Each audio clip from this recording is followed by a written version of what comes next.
আসসালামু আলাইকুম সবাইকে মাহে রমজানের শুভেচ্ছা।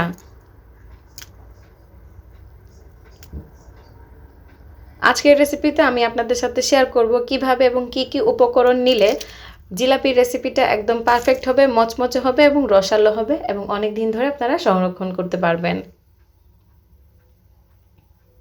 তো আপনারা যারা এখনও আমার চ্যানেলটি সাবস্ক্রাইব করেনি প্লিজ সাবস্ক্রাইব করবেন আর একটু বেশি করে শেয়ার করবেন।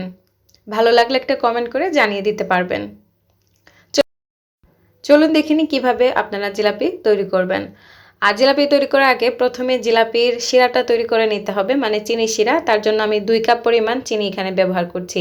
অবশ্যই চিনির শিরাটা একটু বেশি তৈরি করতে হবে। আর সাথে 1 কাপ পরিমাণ পানি দিয়ে দিচ্ছি। যতটুকু চিনি তার অর্ধেকটা পানি আর একটা এলাচ দিয়ে ভালো করে নেড়ে চেড়ে চুলায় জাল করে নিচ্ছি।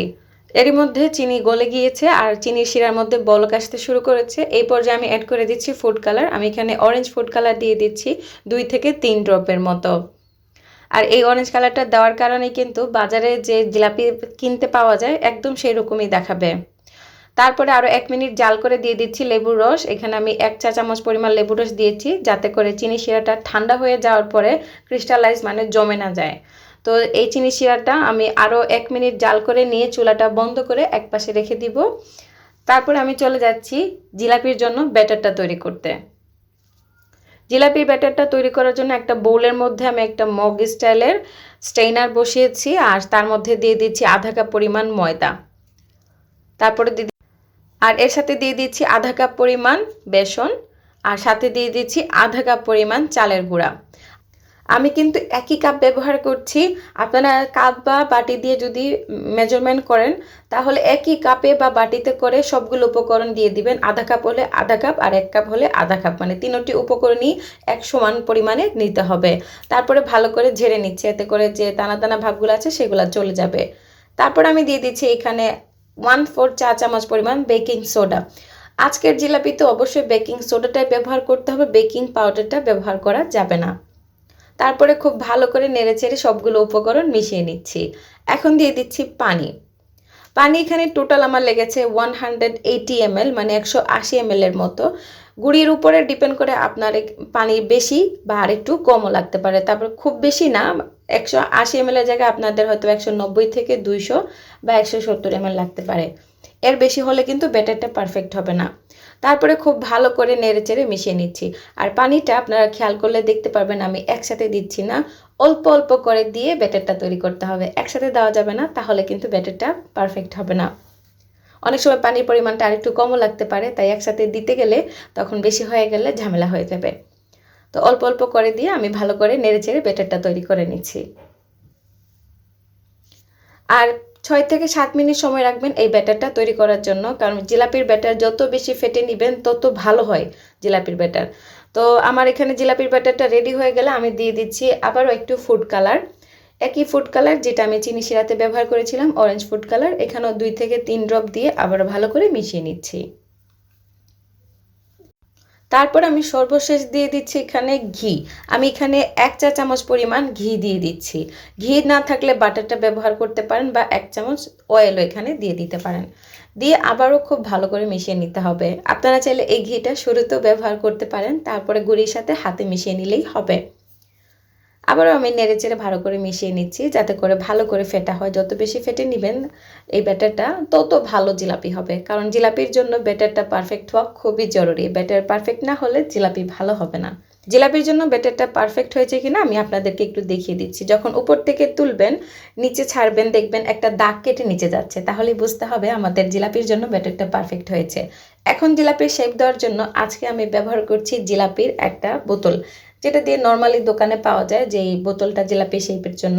আপনারা চাইলে পানির বোতল ব্যবহার করতে পারেন। আমি আমার অনেক ভিডিওতে দেখিয়েছি আপনারা কিভাবে পানির বোতল ব্যবহার করবেন, সসের বোতল ব্যবহার করবেন, কেচাপের বোতল ব্যবহার করতেন বা পাইপিং ব্যাগও আমি জিলাপি তৈরি করে আপনাদেরকে দেখিয়েছিলাম।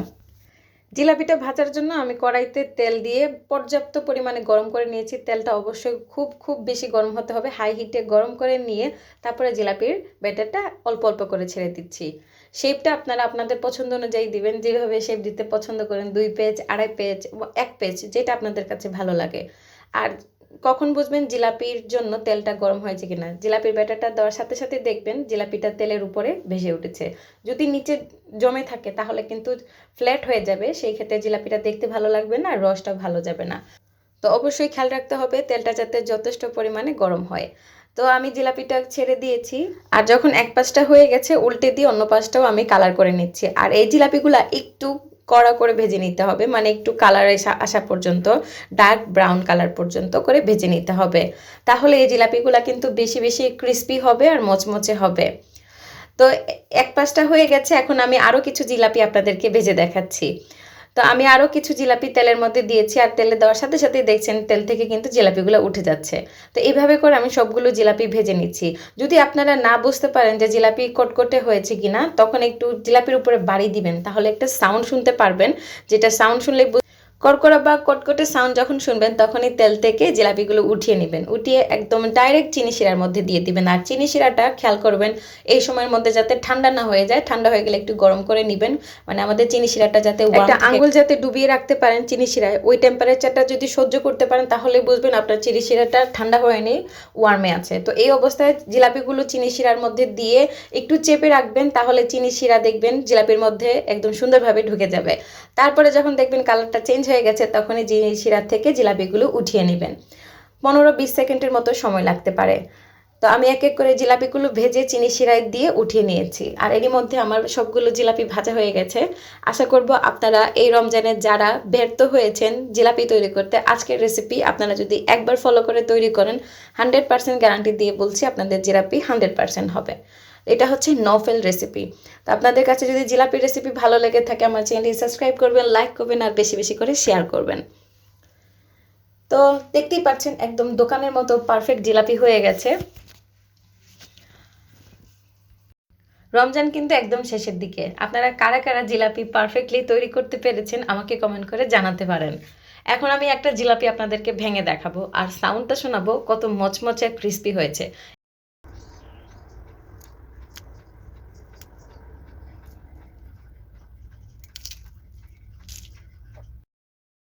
রসের ঠসঠসে আর মচমচে এই জিলাপিগুলো আপনারা কিন্তু সংরক্ষণ করতে পারবেন অনেক দিন ধরে, মিনিমাম 7 থেকে 8 দিন বাইরে রেখে খেতে পারবেন। আশা করব আপনারা একবার তৈরি করলে আর প্রতিদিন জিলাপি তৈরি করতে হবে না। সবাই ভালো থাকবেন, সুস্থ থাকবেন, আমার সাথেই থাকবেন, আর জিলাপি রেসিপি কেমন হয়েছে কমেন্ট করে জানাবেন। আল্লাহ হাফেজ, আসসালামু আলাইকুম।